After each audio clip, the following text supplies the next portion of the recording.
అనగనగా వెన్నెలపల్లి అనే చిన్న గ్రామం ఉండేది. పేరు ఎంత అందంగా ఉందో ఊరు కూడా అంతే అందంగా ఉండేది. ఆ గ్రామానికి దగ్గరలో ఒక చిన్న ఫ్యాక్టరీ ప్రారంభమైంది. మొదట గ్రామస్తులు తమ పిల్లలకు ఉద్యోగాలు వస్తాయి అని అనుకొని సంతోషించారు. కానీ కొద్ది రోజుల్లోనే సమస్యలు మొదలయ్యాయి. ఫ్యాక్టరీ నుంచి వచ్చే ప్లాస్టిక్ చెత్తను గ్రామం బయట పడేయడం మొదలుపెట్టారు. కొందరు గ్రామస్తులు కూడా తమ ఇంటి చెత్తను అక్కడే వేసేవాళ్ళు. దాని ప్రభావం వల్ల మెల్లగా ఊరంతా చెత్త పెరిగిపోయి మనుషుల్లో నిర్లక్ష్యం ఎక్కువైపోయింది. వర్షం పడితే చెత్త కాలువల్లోకొచ్చేది. ఎండాకాలంలో దుర్వాసన వ్యాపించేది. పశువులు ప్లాస్టిక్ తిని చనిపోవడం మొదలైంది. ఇప్పుడు అందరూ దాన్ని చెత్త ఊరు అని పిలుస్తున్నారు.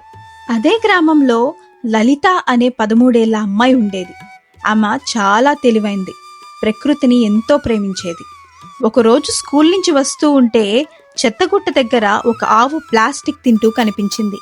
ఆమె కళ్ళల్లో నీళ్లొచ్చాయి. మనుషుల తప్పు వల్ల జంతువులెందుకు బాధపడాలి అని అనుకుంది. ఆ రోజు ఆమెకి నిద్రే పట్టలేదు. మరుసటి రోజు ఉదయం లలిత తన తాత దగ్గరకు వెళ్ళి, తాతయ్య, మన ఊరు ఇలా ఎందుకయింది? ఏం లేదమ్మా, మనుషులు ప్రకృతిని గౌరవించడం మానేశారంతే. ప్లాస్టిక్ తో మొత్తం భూమినే కప్పేస్తున్నారు. ఏంటో. అయితే మార్పు ఎలా వస్తుంది తాతయ్య? మార్పు అనేది ఎప్పుడు ఒక్క మనిషితోనే మొదలవుతుంది తల్లి. చూద్దాం మన ఊరు మారడానికి ఆ ఒక్క మనిషి ఎవరు.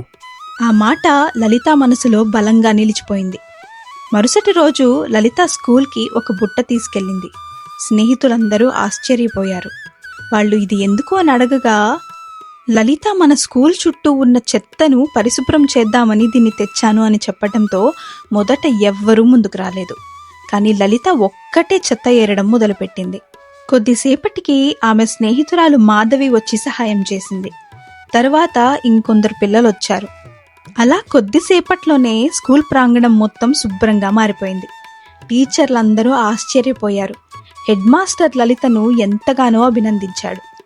ఆ రోజు నుంచి ప్రతి ఆదివారం పిల్లలందరూ కలిసి ఊరంతా అవగాహన కలిగేలా ప్లాస్టిక్ భూమికి శత్రువు, చెత్తను చెత్తబుట్టలోనే వేయాలి, ప్రకృతి మన జీవితం, శుభ్రతే ఆరోగ్యం లాంటి నినాదాలతో ర్యాలీ చేసేవారు.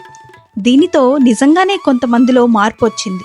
మరికొందరేమో ఇదంతా చూసి నవ్వుకొని పిల్లలు చెప్పేదేంటి మేం వినేదేంటి అని అనుకునేవారు. అలా ఒకరోజు రాత్రి గాలులు బలంగా వీచి మెరుపులు మెరుస్తూ ఉరుములు గట్టిగా వినిపిస్తూ భారీ వర్షం పడడం మొదలైంది. వాగులో చాలా రోజులుగా పేరుకుపోయిన ప్లాస్టిక్ చెత్త నీళ్ల దారిని మూసేసింది. దాంతో నీళ్లు బయటికి వెళ్లలేక గ్రామం వైపు వచ్చేశాయి. కొద్దిసేపట్లోనే వీధులన్నీ మురికి నీళ్లతో నిండిపోయాయి. ఇళ్లలోకి కూడా నీళ్లొచ్చేశాయి. చాలా ఇళ్లల్లో నిల్వ పెట్టుకున్న ధాన్యం తడిసిపోయింది. గ్రామస్తులందరూ భయంతో బయటికొచ్చేశారు.